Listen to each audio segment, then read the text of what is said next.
ब्रह्मांड की असीम गहराइयों के बीच हम इंसान एक ऐसी जगह पर मौजूद है जो जगह ना तो ज्यादा ठंडी है और ना ही ज्यादा गर्म, और वह सूरज से इतनी दूरी पर मौजूद है जितना कि वहां पर लिक्विड फॉर्म में पानी रह सके।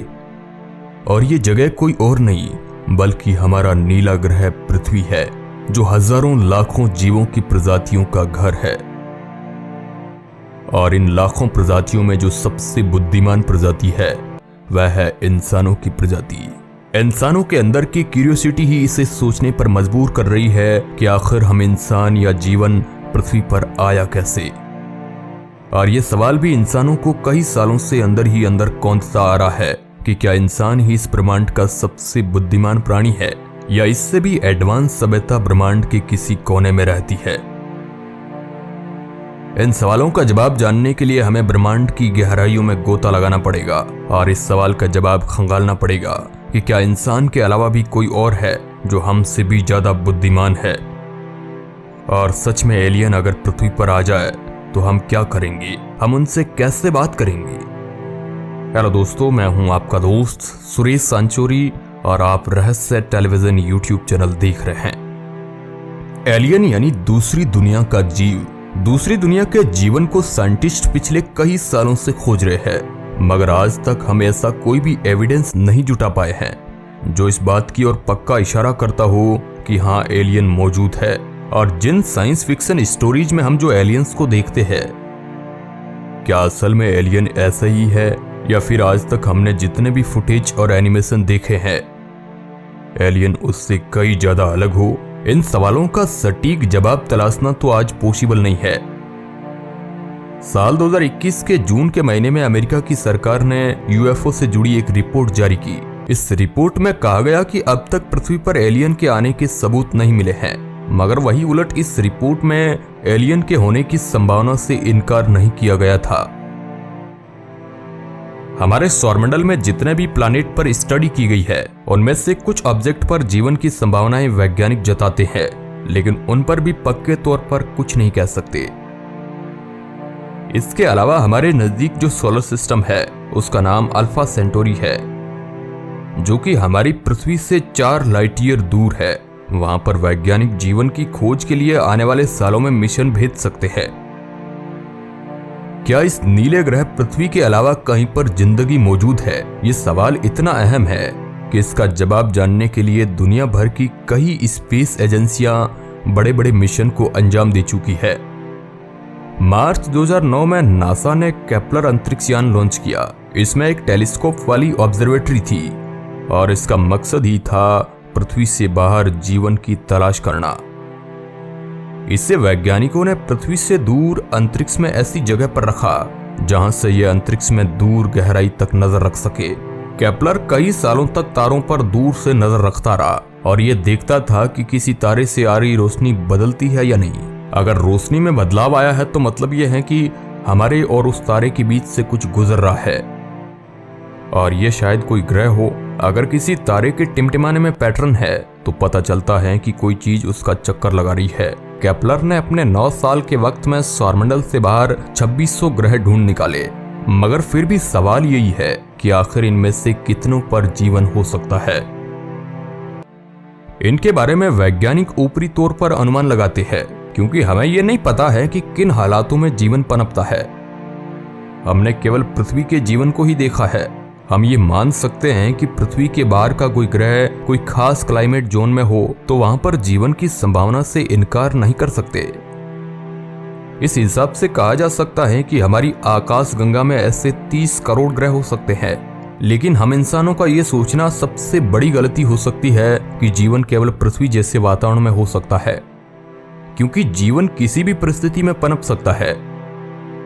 वैज्ञानिकों ने कुछ साल पहले एक ऐसे जीव की खोज की जो मुश्किल से मुश्किल परिस्थिति में भी जीवित रह सकता था। ये जो अभी आप अपनी स्क्रीन पर देख पा रहे हैं, इसका नाम टार्डिग्रेड है। ये जीव उबलते हुए पानी में जीवित रह सकता है, यहाँ तक कि यह जीव गहरे समुद्र की खाई के नीचे, ठंड में और अंतरिक्ष के अंधेरे में भी जीवित रहने में सक्षम है। इन जीवों से हम अंदाजा लगा सकते हैं कि जीवन किसी भी ग्रह पर किसी भी परिस्थिति में पनप सकता है। वैज्ञानिकों को भरोसा है कि ये नन्हे जीव जो जीवन की शुरुआत का आधार रहे हैं, पूरे ब्रह्मांड में फैले हुए हैं। अब ऐसा नहीं है कि हम इंसान एलियन को मैसेज नहीं भेज रहे हैं। पिछले कई सालों से वैज्ञानिक धरती से रेडियो तरंगे भेज रहे हैं ताकि अंतरिक्ष में कोई इंसानों जैसी बस्ती हो तो वह उन्हें सुनकर उनका जवाब दे। मगर अब तक एलियन ने इंसान के किसी भी संदेश का जवाब नहीं दिया है। करीब 100 साल हो चुके हैं जब से हम ब्रह्मांड में अपनी मौजूदगी के संदेश प्रसारित कर रहे हैं, मगर एलियन का जवाब अब तक नहीं आया है। आखिर क्यों? इसके पीछे कई वजह हो सकती है। हो सकता है कि जैसा हम सोच रहे हो वैसे एलियन ब्रह्मांड में हो ही ना, या इतनी दूर हो कि उन तक अभी धरती से निकले रेडियो संदेश पहुंचे ही न हो, या फिर ब्रह्मांड के किसी और कोने में जो जीवन हो वो अभी कीटाणु के दर्जे से आगे ना बढ़ा हो। इसके बारे में कुछ सटीक कहा नहीं जा सकता है। स्टीफन हॉकिंग जो कि एक महान साइंटिस्ट थे, उनका मानना था कि एलियन को मैसेज भेजना हम इंसानों के लिए खतरा हो सकता है, क्योंकि ये भी हो सकता है कि हमसे ताकतवर जीव ब्रह्मांड के कहीं कोने में हो और उन्हें हमारे बारे में अब तक पता ना हो, मगर रेडियो संदेश मिलते ही वो हमें तलाशते हुए हमारे तक पहुंच जाए। यहाँ तक कि स्टीफन हॉकिंग ने इस बात की भी चेतावनी दी थी कि इंसानों को अपना वजूद बचाने के लिए अगले 100 सालों में इस दुनिया को छोड़कर किसी और प्लैनेट में बसने की तैयारी करनी चाहिए। उनका मानना था कि 100 साल बाद पृथ्वी रहने लायक ग्रह नहीं बचेगा। लेकिन इस सवाल पर भी नजर डालिए, और ये सवाल अहम भी है कि अगर कहीं एलियंस मिल भी जाए उस समय हमारे पास क्या ऑप्शन होगा। कई वैज्ञानिकों का विश्वास है कि पृथ्वी के पार कहीं पर जीवन है, लेकिन वैज्ञानिकों को चिंता इस बात की है कि इसका पता चलने के बाद क्या होगा। जहां तक आज हम देखते हैं, ना तो अमेरिका की सरकार के पास और ना ही किसी और के पास कोई योजना है कि अगर कहीं एलियंस मिल जाते हैं तो इसका क्या असर होगा। नासा में काम कर चुके एक वैज्ञानिक मानते हैं कि हमें अब तक ये नहीं पता है कि जिन्हें हम खोज रहे हैं वो आखिर हैं कैसे, और हमसे मिलकर उनकी क्या प्रतिक्रिया होगी। हम ये मानकर नहीं चल सकते हैं कि एलियन अच्छे ही हो। माइक्रोब के स्तर पर भी देखा जाए तो संभव है दूसरे ग्रह से आया बैक्टीरिया यहाँ संक्रमण फैला सकता है, और जिसकी वजह से पूरी इंसानी सभ्यता ही खत्म हो सकती है। इस प्रकार का एलियन कीड़ों का संक्रमण कई साइंस फिक्शन फिल्मों में दिखाया गया है। हो सकता है कि वह असल दुनिया में हो जाए। हमें नहीं पता है कि एलियंस की दुनिया में दया नाम की कोई चीज है भी या नहीं। मान लीजिए जिन एलियंस को हम ढूंढ रहे हैं वह हमें ही तलाश रहे हो और यहाँ तक पहुंच जाए, तो हम उन एलियंस से बात कैसे करेंगे, क्योंकि हमें नहीं पता है कि वह कैसे वातावरण में उत्पन्न हुए हैं और उन्हें किस प्रकार की भाषा आती है। हो सकता है कि वो हम जैसे इंसानों को पहली बार देख रहे हो। सबसे पहले तो हमें एक ऐसी भाषा आनी चाहिए जिससे लेकर पूरे ब्रह्मांड में समझ हो। कई लोगों को लगता है कि इसका जवाब गणित हो सकता है, लेकिन इसे लेकर भी अलग अलग थ्योरी है। कुछ लोग कहते हैं कि गणित का आविष्कार किया गया और कुछ मानते हैं कि इससे खोजा गया। इसके अलावा भी कई अहम सवाल है कि क्या एलियन जब पृथ्वी पर आएंगे तो उन्हें भी क्या इंसान धर्म के आधार पर बांट देगा। आखिर हम उन दूसरे ग्रह से आए एलियन के साथ कैसा व्यवहार करेंगे। और कठिन सवाल ये भी है कि क्या हम अपनी भावनाओं को उन्हें समझा पाएंगे और क्या वह हमारी बात को समझ पाएंगे। ये कुछ ऐसे सवाल है जिनका जवाब पॉसिबल नहीं है। और सवाल ये भी है कि पृथ्वी से आखिर सबसे पहले एलियन से कौन बात करेगा। कुछ साल पहले एक फिल्म आई थी जिसका नाम था अराइवल। इस फिल्म में यह बेहतर तरीके से दिखाया गया है कि इसमें कुछ एलियन इंसानों से बात करने की कोशिश करते हैं। हालांकि इसके अलावा भी कई साइंस फिक्शन फिल्में बन चुकी है जिनमें कई एलियन कीड़े तो पूरी पृथ्वी को बर्बाद कर देते हैं।